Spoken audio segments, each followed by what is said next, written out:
بسم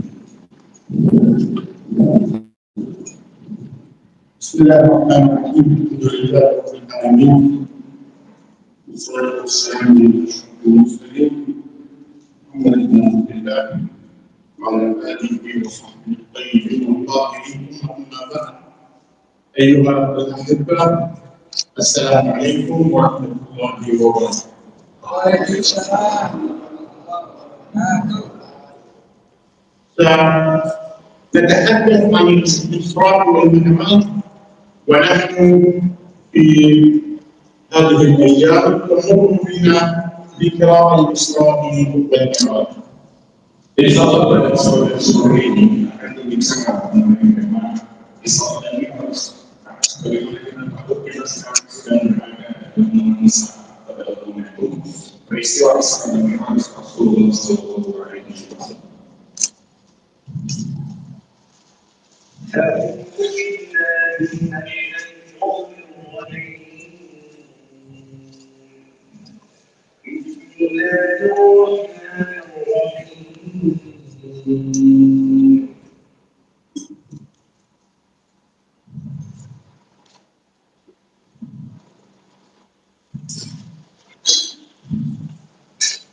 المحاضرة بعنوان القدس ذكر الإسراء والمعراج. إن شاء الله سبحانه kita akan membahas tentang Al-Quds dalam mengenai peristiwa Isra dan Mi'raj. لكن قبل أن نبدأ هناك قول للعلماء: لقد وقف الله المسجد الحرام الجلال والمسجد الأقصى الجمال. Sebelum kita mulai, ada sebuah kalimat yang kemudian dijadikan sebagai pokok oleh para ulama mengenai hubungan antara Masjidil Haram dan Masjidil Aqsa. Allah Subhanahu wa Ta'ala telah memberikan kemuliaan kepada anak Masjidil Haram, maka Allah memberikan keindahan kepada anak Masjidil Aqsa. Innahu Masjidil Aqsa alladhi kana masjidan li sa'adati Nabi sallallahu alaihi wasallam. Ini adalah wilayah Masjidil Aqsa yang dahulu pernah menjadi asal Rasul sallallahu alaihi wasallam. نتحدث الآن عن بعض الآيات التي تذكر قيمة القدس وفلسطين في القرآن الكريم. إلى أن تذكر beberapa ayat dalam Al-Quran yang berbicara mengenai Rasul. وأشهر ما فيها هو الذي تحدث عنه النبي الله سبحانه وتعالى في سورة الإسراء. Yang paling masyhur, yang paling terkenal adalah apa yang disebutkan oleh Allah Subhanahu wa Ta'ala dalam surah Al-Isra. أعوذ بالله من الشيطان الرجيم. بسم الله الرحمن الرحيم. سبحان الذي أسرى بعبده ليلا من المسجد الحرام إلى المسجد الأقصى الذي باركنا حوله لنريه من آياتنا إنه هو السميع البصير. لقد سار النبي صلى الله عليه وسلم برفقة جبريل إلى المسجد الحرام إلى المسجد الأقصى. Yang paling terkenal adalah surah Al-Isra. Allah Subhanahu wa Ta'ala berfirman, "Maka suci Allah Subhanahu wa Ta'ala yang menjalankan bagian dari Masjidil Haram ke Masjidil Aqsa yang telah menunjukkan sekeliling dan memperlihatkan pada manusia pada kekuasaan. Sesungguhnya Allah Subhanahu wa Ta'ala benar bagaimana menyaksikan." Maka Nabi Sallallahu Alaihi Wasallam dengan ditemani oleh malaikat Jibril berjalan dari Masjidil Haram ke Masjidil Aqsa. الذي باركنا حوله المقصود هنا البركة حول المسجد الأقصى. Yang telah kami berikan di sini, makna dari perkataan yang buktikan ini adalah bahwa Allah imani bersekarang tidak hanya pada tanah Al-Aqsa, tapi juga sekeliling Al-Aqsa. لكن السؤال: لماذا يسافر النبي صلى الله عليه وسلم كل هذه المسافة البعيدة حتى يصلي في المسجد الأقصى ويصعد إلى السماء. لماذا لم يصعد من فوق مكة؟ Yang menjadi pertanyaan adalah kenapa Rasulullah SAW adalah begitu cakup hanya untuk bisa sholat di Masjidil Aqsa baru kemudian naik ke langit. Kenapa tidak dari Mekah saja dari Masjidil Aqsa naik ke langit? Di ulama itu sebab yang akan sebab dan Allah Subhanahu wa taala arada an yawqa fi aqidatillah bain al-Baitul Haram wal Masjidil Aqsa. Ada beberapa hal yang sebenarnya berbeda dengan ini, tapi yang paling penting yang bisa kita ingat adalah bahwa Allah Subhanahu wa taala ingin mengikat kuat, mengikat dalam kita Masjidil Haram dengan Masjidil Aqsa. وليؤكد للمسلمين أن المسجد الأقصى هو شقيق البيت الحرام. Dan menekankan kepada seluruh kaum muslimin bahwa sebelum Masjid Al-Aqsa adalah saudara dari Masjid Al-Aqsa. ثم صلى في المسجد الأقصى بكل الأنبياء والرسل السابقين صلى به إماما. Kemudian Rasulullah SAW di Masjidil Aqsa bersama dengan seluruh nabi dan rasul dan beliau saat itu menjadi imam. وبذلك استلم الراية منهم وأصبح هو القائد والخاتم المسلم. Maka itu menjadi isyarat bahwa beliau melanjutkan estafet kepemimpinan nabi dan sebelumnya. Itulah yang memimpin untuk seluruh alam. وأصبح كما جاء في الآية ومن يبتغي غير الإسلام دينا فلن يقبل منه وفي الآخرة من الخاسرين. Maka ini menjadi apa yang Allah Subhanahu wa taala firmankan bahwa seluruh umat-umat yang terdahulu sudah selesai masanya dan harus mengikuti Rasulullah SAW.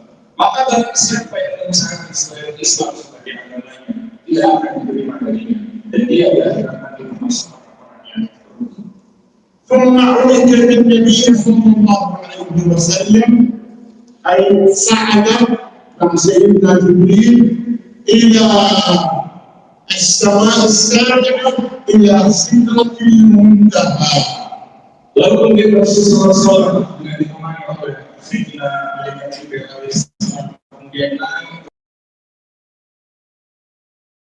kemudian diteruskan sampai ke Sidratul Muntaha.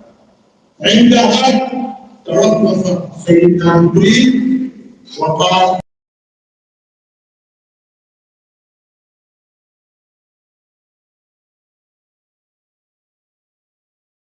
maka Malaikat Jibril berhenti dan tidak bisa melanjutkan perjalanan. Lalu beliau mempersilahkan Rasulullah SAW untuk selanjutnya untuk bertemu dengan Allah Subhanahu wa taala. فورد على النبي المصطفى صلى الله عليه وسلم الصلاة التي نصليها اليوم.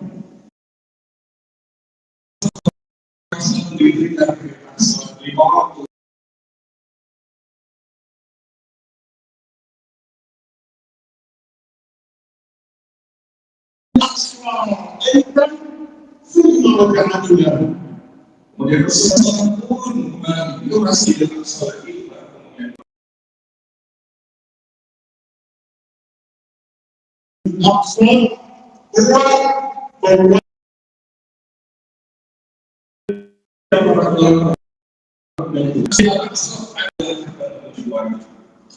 ثم بدأ يصلي النبي صلى الله عليه وسلم وأصحابه باتجاه المسجد الأقصى. Maka kemudian Rasulullah SAW menjalankan perintah mulai dijalankan perintah sholat lima waktu sampai dengan para sahabat. Kemana sholatnya? Menuju ke arah Masjid Al-Aqsa. ثم قال النبي صلى الله عليه وسلم إلى المدينة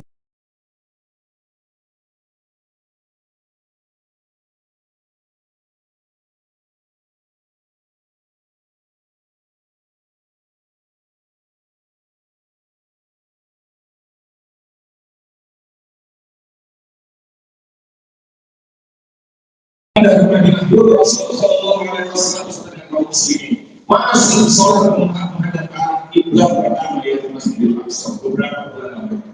Hatta Nabi sallallahu alaihi wasallam yauman fi jami' al-qiblatain fi salat al-qur'an wa kana yusalli fi Masjidil Aqsa faja'a alaihi salam wa qala fi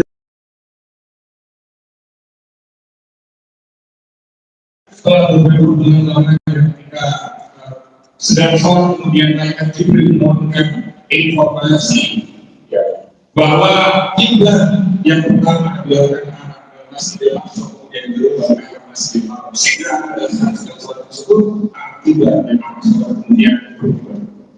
Bahasa al-amru al-mahdi huwa qiblatul muslimin. Maka jadilah Masjidil Haram menjadi kiblat bagi kaum muslimin. Lakin يجب ألا ننسى أن المسجد الأقصى كان القبلة الأولى للمسلمين. Akan dipastikan dan tidak jangan lupa bahwa Masjid Al-Aqsa adalah kiblat pertama kaum muslimin. Ana aqulu qiblatul muslimin wa laysa qiblatul Filastiniyyin aw qiblatul Arab. Saya mengatakan muslimin bukan kiblat masyarakat Palestina atau kiblat masyarakat. Lima muslimin ini sahabat muslimin. Oleh karena itu wajib hukumnya bagi seluruh kaum muslimin untuk berkontribusi dalam rangka menjelaskan Masjidil Aqsa dari penjajahan Zionis Israel. Salah merupakan hadis التي تتحدث عن كرسي هذا المكان. Kita akan berbicara mengenai beberapa hadis yang berbicara tentang kesucian. An-Nabi radhiyallahu anhu qala qultu ya Rasulullah ayyul masajid wadi'a lin-nasi fil ardi awwalan. Dari hadis Al-Bukhari yang berkata Rasulullah SAW, wahai Rasul, masjid apa yang dibangun di atas muka bumi yang paling pertama? Al-Masjidil Haram. Maka Rasulullah Masjidil Haram. Aku tufuka air dari lebih ta'adu. Kemudian apa lagi yang sudah Rasul? Al-Masjidil Aqsa. Rasulullah Masjidil Aqsa.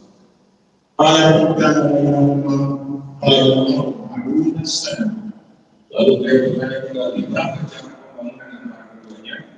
Maka Rasul menjawab 40 tahun. فإذا عرفنا أن الذي بنى الكعبة هو سيدنا إبراهيم وولده إسماعيل. Jika kita mengetahui bahwa yang membangun Masjidil Haram adalah Nabi Ibrahim alaihissalam dan Nabi Ismail alaihissalam. فإن الذي بنى المسجد الأقصى نزل الملائكة. Maka yang membangun Masjid Al-Aqsa adalah para malaikat. إذن الآن نتحدث عن حديث لا تشد الرحال إلا إلى 3 مساجد. Kemudian dari Rasulullah SAW tidak boleh seorang memaksakan untuk pergi kecuali salah satu dari masjid. Al-Masjidul Haram. Yang pertama adalah Masjidil Haram. Masjidil Haram yang dengan Masjidil Nabawi. Lalu kemudian yang kedua Masjid ini kata Rasul yaitu Masjid Nabawi. Wal Masjidil Aqsa dan Masjidil Aqsa. Rawahu Bukhari.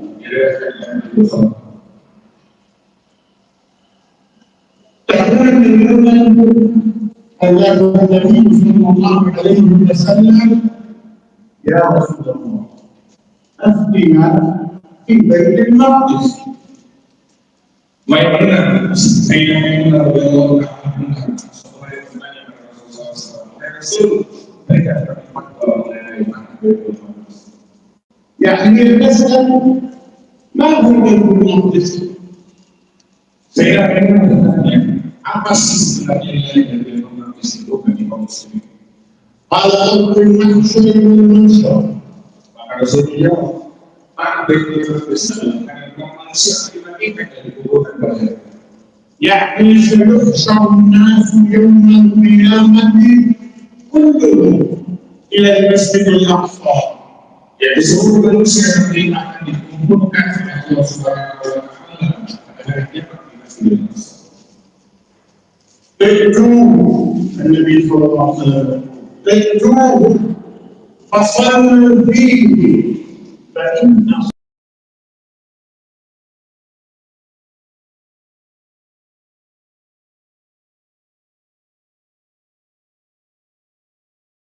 Beliau adalah masih dan sholat di Masjidil Aqsa.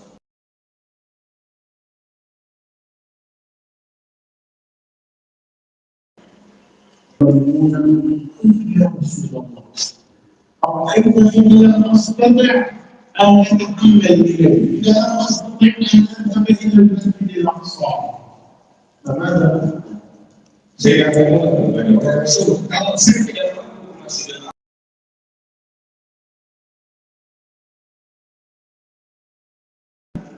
يسرا في مناديل فإن من أحدث الفتن فكأنما صلى فيه. maka berilah sesuatu walaupun hanya paginya yang digunakan untuk peperangan di Masjidil Aqsa. Maka barang siapa sudah memberikannya, dia sudah datang dan sudah sholat di Masjidil Aqsa. طبعا كان في ذلك الوقت المساجد تضار الصراط الذي يعمل على السيف. Masa itu banyak masjid itu menggunakan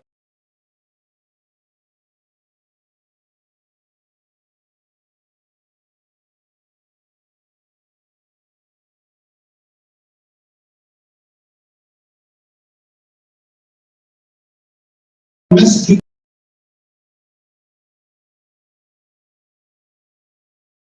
oleh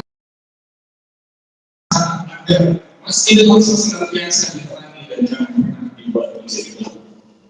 اليوم المسجد الأقصى كل المساجد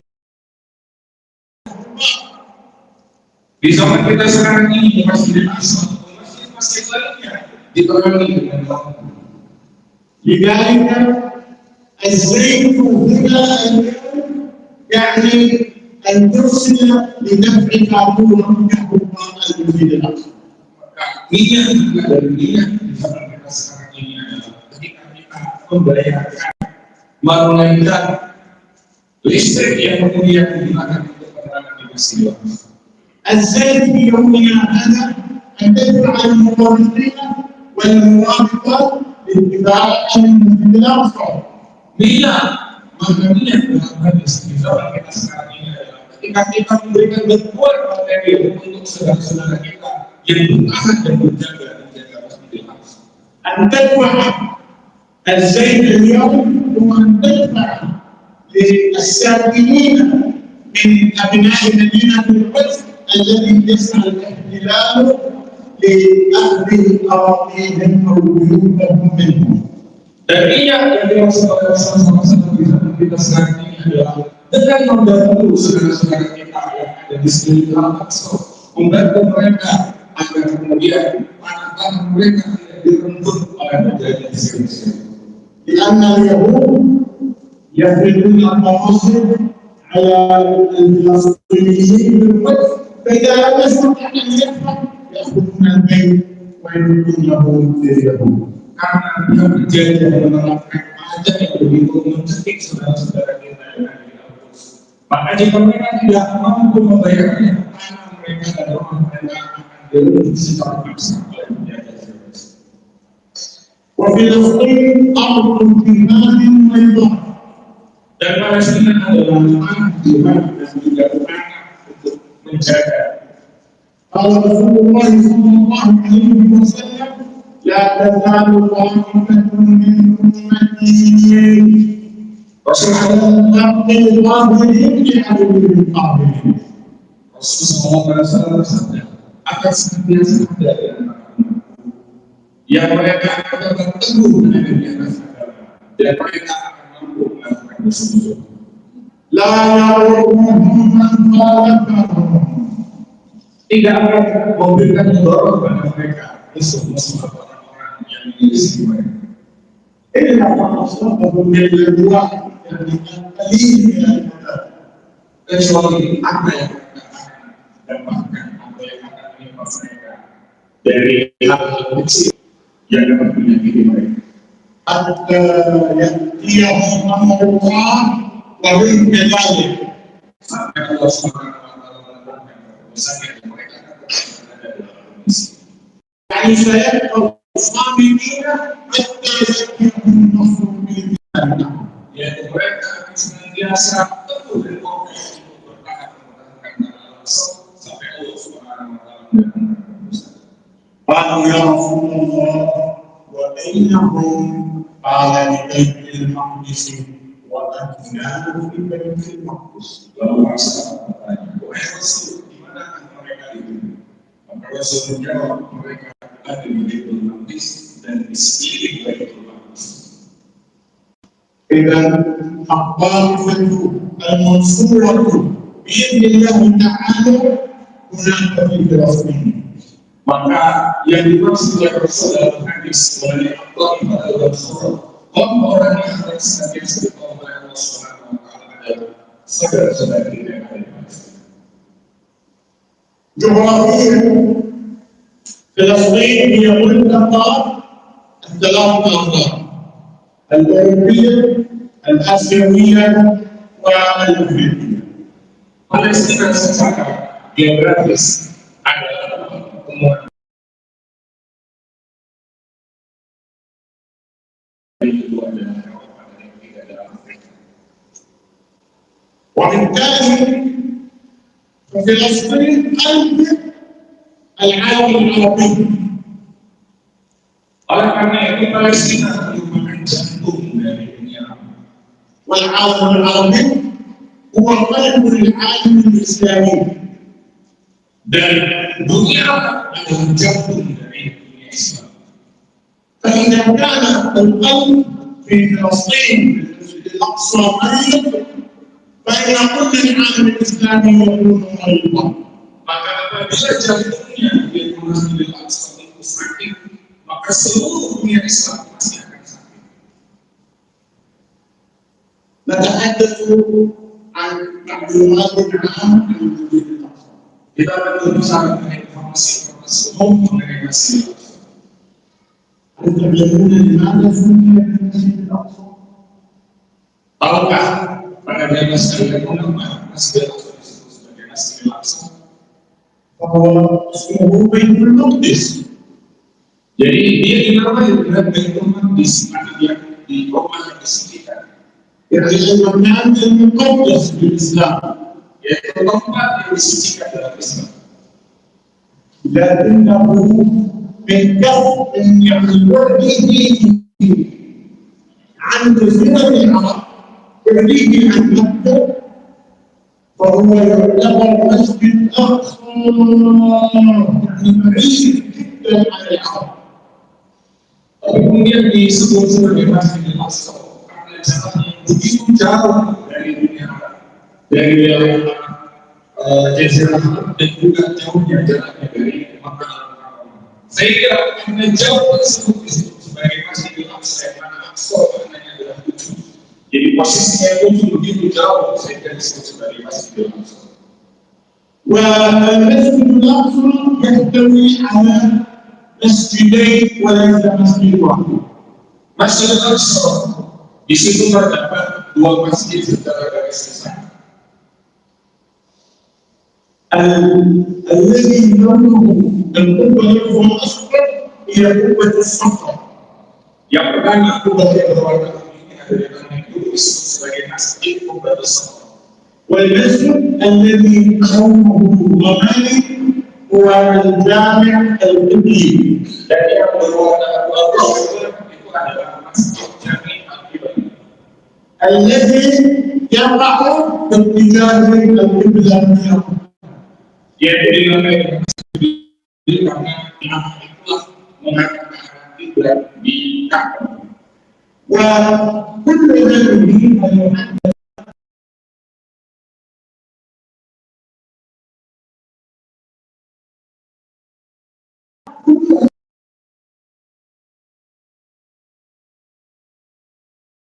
peristiwa yang itu ada garis berwarna.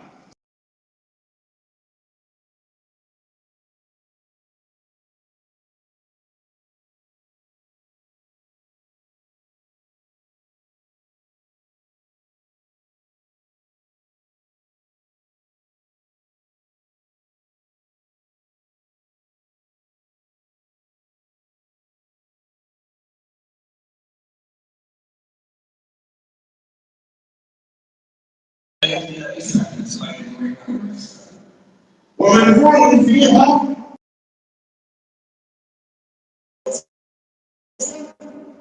مثل سيدنا ابراهيم ويعقوب واسحاق ويعقوب ويوسف عليه السلام.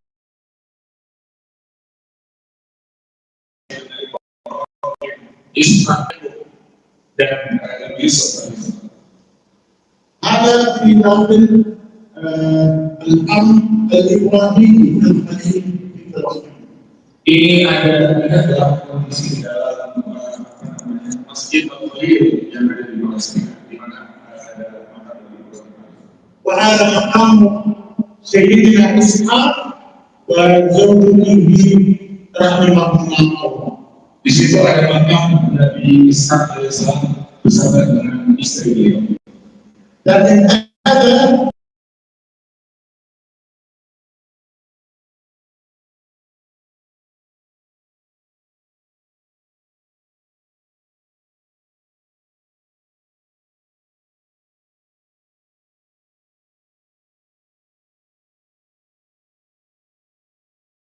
dari sini semua isi itu menjadi dua.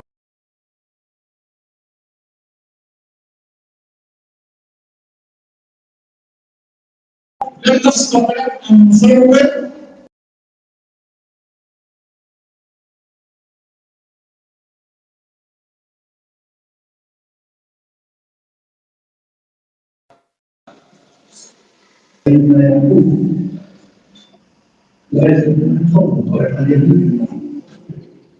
oleh karena itu kemudian dia itu menghalang-halangi dan melarang kemudian memfoto dan mengambil dokumentasi makam si Yakub dan para istri beliau.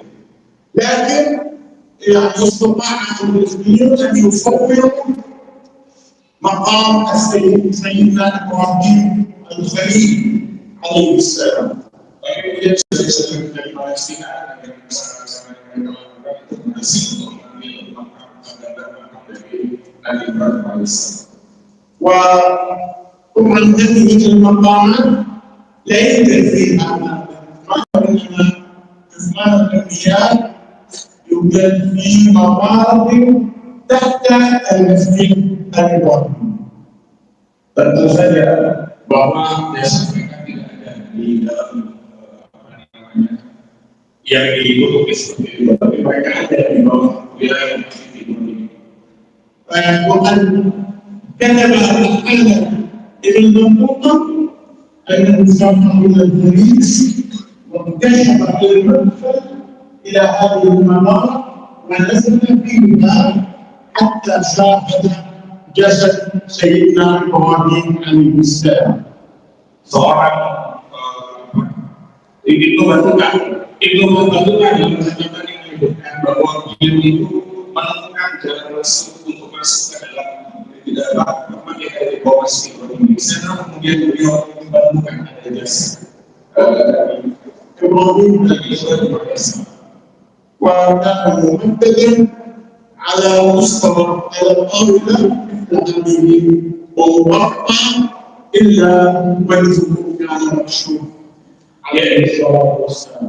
Yaitu di sana ada semacam seperti meja ini kemudian di situ beliau dibandingkan kemudian semua bagian beliau ditutup kecuali wajah beliau. أيضا هناك قبر النبي يوسف عليه السلام في مدينة نابلس في القصة الغربية. Begitupun di Palestina ada makam dari Nabi Yusuf alaihissalam di wilayah ini. yang سيدنا يوسف كان رئيس الوزراء في مصر وقت الفراعنة، فكيف وصل إلى فلسطين؟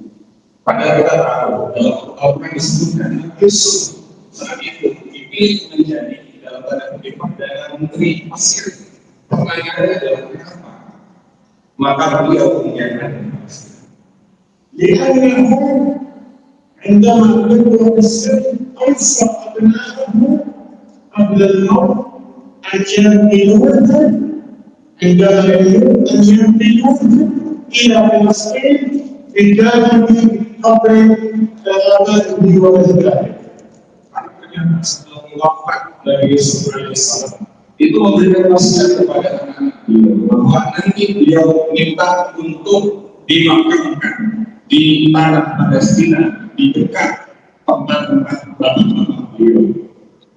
وطبعا سيدنا يوسف أبوه سيدنا يعقوب وأبو سيدنا يعقوب سيدنا إسحاق وأبو سيدنا إسحاق هو سيدنا إبراهيم عليه الصلاة والسلام جميعا.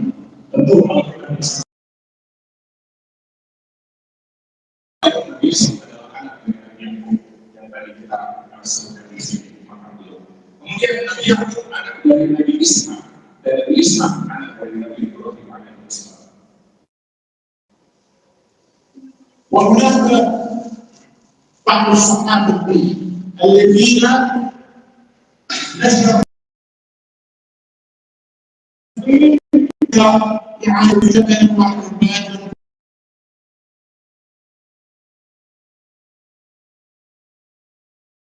Sallallahu alaihi wasallam yang terdapat di sana seperti Nabi dan juga pada Ibnu Sa'id. وعلى عبادة بن صالح رحمه الله الصحابي الجليل وهو مدفون في منطقة مجاورة تماما للمسجد الأقصى. Dan adalah makam Sayyidina Ubadah bin Samit radhiyallahu anhu dan beliau dimakamkan persis di samping makam Masjidil Aqsa.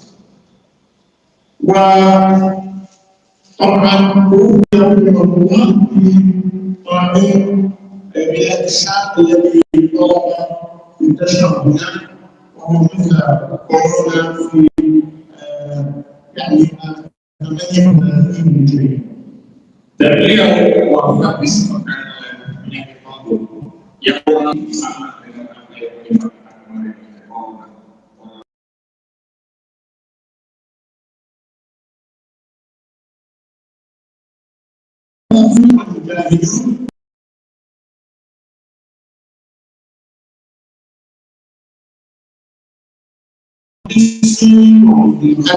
الأسماعيلي والإمام الشافعي وغيره.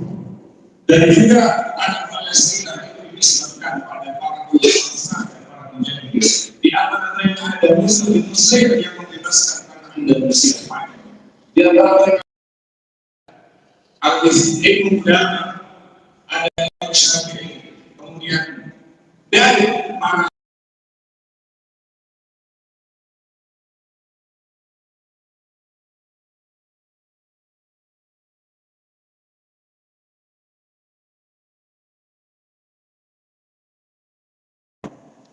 tentu saja Imam Syafi'i dilahirkan kemudian karena beliau melakukan perjalanan menuju maka beliau tidak dimakamkan di Palestina. ويقول بعضهم ان الامام الشافعي هو في مصر. Bahwa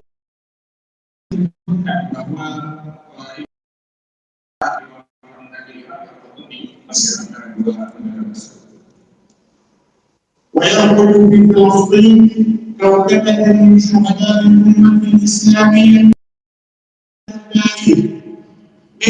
عز الدين حسان إلى مقام الشعبي.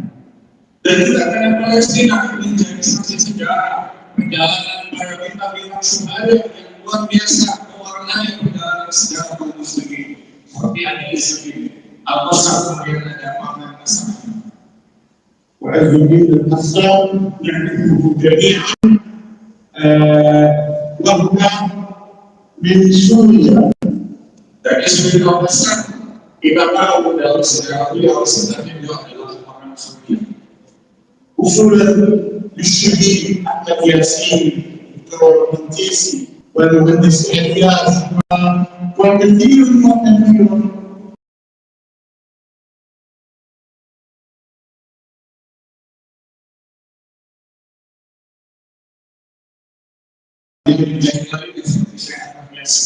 kemudian ada visi dan visi dan lain sebagainya. Banyak di antara mereka sudah memperjuangkan kemerdekaan Palestina dan dimakamkan di tanah Palestina. وهناك بعض السودانيين وبعض اليمنيين والكثير من الأردنيين. Dan itu pula banyak yang dimakamkan di sana, baik dari saudara-saudara kita dari Sudan atau Yaman atau wilayah-wilayah lain yang kemudian ikut berjuang dan berpihak di sana dan dimakamkan di sana. وخاصة في معركة الفالوجة التي ضحى العرب والمسلمون من أجل الدفاع عنها في الزمن البعيد. Khususnya dalam Fallujah yang dilakukan kemudian banyak di antara kaum muslimin dan masyarakat Arab yang kemudian mengorbankan begitu banyak hal untuk bisa memerdekakan tanah Palestina. إذن المسجد الأقصى هو ملك لكل المسلمين وليس للفلسطينيين وحدهم. Oleh karena itu, Masjidil Aqsa adalah milik seluruh umat Islam, bukan hanya milik masyarakat Palestina. الآن نتحدث في الختام عن الأخطار التي تهدد المسجد الأقصى. Dan sekarang di bagian berikut kita akan berbicara mengenai bahaya-bahaya yang sedang dihadapi oleh Masjidil Aqsa. في عام 69 قام مستوطن إسرائيلي بحرق المسجد الأقصى القبة الجامع القبلي. Di tahun 69 mungkin Yahudi yang sudah melakukan tanah Palestina, mereka melakukan serangan pada Masjidil Aqsa, yaitu di Masjid Al-Qudsi, kemudian mereka membakar. وهنا يحاولون إطفاء الحريق. Ini adalah upaya untuk memadamkan api kebakaran yang terjadi. وبعد انتهاء الحريق هذا المسجد الجامع الذي يدعي وقد أكل النيران مساحات واسعة من ذلك المسجد المقدس. Dan ini adalah kondisi ketika memadamkan di mana habis membakar begitu banyak wilayah dari masjid Nabawi yang ada di atas tanah Al-Aqsa. وهذا المسجد هذا المنبر هو منبر صلاة الدين الذي خطب فيه أول خطبة عندما دخل إلى المسجد الأقصى فاتحا. Dan ini adalah mimbar Islam al-Ghani yang ikut terbakar pada saat itu di kota Busra, di mana Saudi itu ketika berhasil membebaskan tanah Palestina, beliau naik ke atas mimbar ini dan berkhutbah di atas. وقد احترق تقريبا بالكامل في حادثة حرق المسجد الأقصى. Maka dalam peristiwa tersebut mimbar ini terbakar. لكن أهلنا في إندونيسيا بنوا منبر للمسجد الأقصى يشبه منبر صلاة الدين وتم وضعه في مكانه. Akan tetapi saudara-saudara kita dari Indonesia kemudian membuat ulang mimbar sebagaimana mimbar Saudi Al-Ayyubi dan sekarang ada di Masjid Al-Aqsa. هذه صورة المنبر الإندونيسي بشكل موضوعي. Ini adalah gambar biasa yang dibuat oleh masyarakat Indonesia dalam bentuk gambar yang jelas. الآن استولى اليهود على حاصل المواد الذي أطلقوا عليه كذبا وزورا كعبة المكة وهذا أهم صلاتهم. Kemudian dalam wilayah Zionis, mengambil sebuah wilayah dari Masjidil Aqsa, yaitu tembok Quds dikasih sebagai tembok Quds. Kemudian mereka ambil dan mereka ucapkan kalimat-kalimat besar bahwa tembok itu adalah tembok khusus mereka, bahwa itu adalah tembok harapan mereka. لكن هذا الحائط هو حائط البراق الذي ربط عنه النبي صلى الله عليه وسلم البراق بالحصان او يعني الدابه والبراق ربطها عند هذا الحائط حتى يصعد.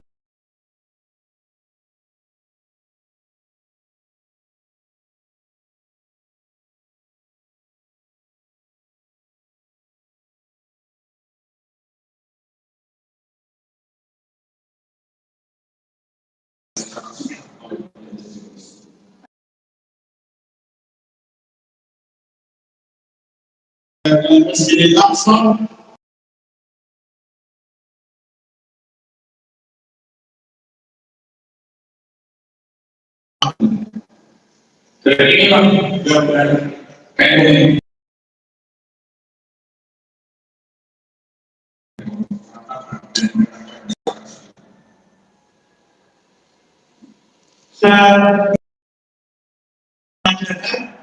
التي تحصل بشكل يومي في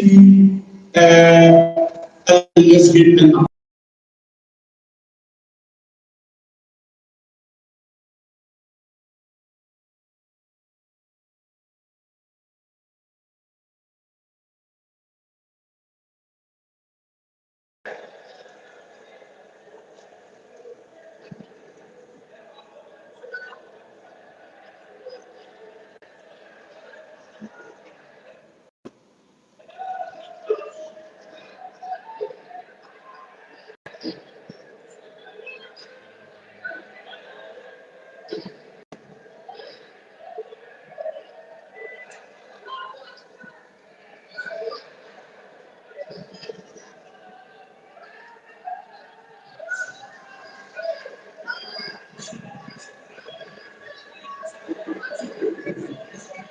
المنظر من المناظرات التي وصلنا بالاهتمام في المسجد الأقصى وفي الصحراء التحتية. Lagi dalam gambaran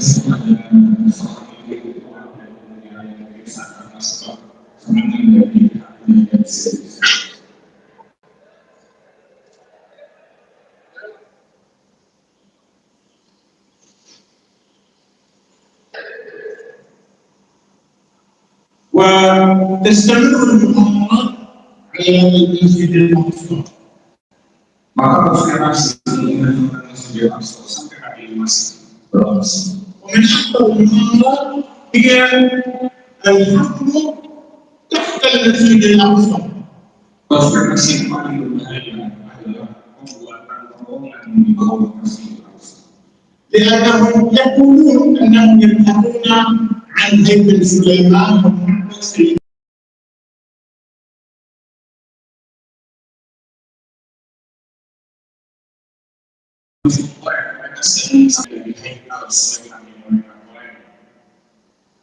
وقد نزلوا في الحفر حتى ونزلوا حتى وصلوا إلى الماء الذي يجري في الأرض. Mereka terus mencari peninggalan-peninggalan Sulaiman. Mereka menggali sampai mereka tiba di wilayah peninggalan yang ada di bawah lapisan tanah yang ada di bawah Masjidil Aqsa. ولم يجدوا شيئا يدل على الدولة اليهودية القديمة. Dan mereka tidak mendapatkan satu pun peninggalan yang menunjukkan eksistensi kekuasaan atau kekuasaan itu ataupun di Sulaiman yang ada di bawah Masjidil Aqsa. لكن في الحقيقة يريدون هدم المسجد الأقصى بالحفريات. الآن المسجد الأقصى كما يقول يعني بعضه يقف على أعمدة ضعيفة جدا. Tapi memang tradisi mereka tidak mencari tidak meninggalkan sejarah itu, tapi juga dalam melemahkan rekomendasi Masjidil Aqsa. Dan kita bisa lihat bagaimana Masjidil Aqsa yang ditopang oleh tiap-tiap yang lemah dan mudah sekali menghancur. ينتظرون أي ظروف مثل زلزال أو شيء من هذا حتى يسقط المسجد الأقصى لوحده. Dan mereka menunggu momentum tertentu agar kemudian Masjidil Aqsa hancur dengan sendirinya seperti yang terjadi di Eropa Uni kemarin yang mengguncang Turki dan sekitar. قبل عشرة أيام في زلزال تركيا وسوريا تأثر المسجد الأقصى وسقط أحد جدرانه. Karena memang orang terjadi ketika terjadi gempa Turki dan Syria. Kemudian salah satu tembok dari Masjidil Aqsa itu terdampak dan kemudian roboh. وإن بقي العرب والمسلمون نائمون فإن المسجد الأقصى سيسقط حتما بفعل هذه الأفعال. Maka jika kaum muslimin dan masyarakat Arab kemudian melanjutkan ibadahnya, maka yang roboh akan tembok keseluruhan Masjidil Aqsa. لكن أسأل الله سبحانه وتعالى أن يحفظ المسجد الأقصى من كيد المرض. Tapi kita selalu berdoa kepada Allah Subhanahu wa Ta'ala, mudah-mudahan Allah senantiasa menjaga Masjidil Aqsa dari kehancuran. نقول في الختام المسجد الأقصى كان لكل المسلمين قبلة الصلاة الأولى وما يزال اليوم قبلة الجهاد الأولى. Maka kita tetapkan statement di akhir pertemuan kita ini bahwa Masjidil Aqsa adalah kiblat pertama kaum muslimin, tapi akan senantiasa dan selalu menjadi kiblat utama jihad sampai zaman kita sekarang. اللهم رد إلينا المسجد الأقصى عزيزا مكرما. Ya Allah, kembalikanlah Masjidil Aqsa kepada kami dalam keadaan yang penuh dengan izzah dan kemuliaan. وآخر دعوانا الحمد لله رب العالمين والصلاة والسلام على أشرف المرسلين والسلام عليكم ورحمة الله وبركاته. Itu tadi yang beliau sampaikan beberapa informasi mengenai pentingnya apa kesejahteraan Palestina bagi kaum muslimin, lalu kemudian bagaimana kondisi terkini yang memang terjadi di tanah Al-Aqsa dan tanah Palestina. Maka mari bersama-sama sebagaimana dari hadis yang disebutkan oleh Syekh Mahmud bahwa Rasulullah SAW memerintahkan kita datang ke sana. Kalau kita tidak mampu, maka kita berikan dia yang dia itu maknanya adalah kita bantu sama saudara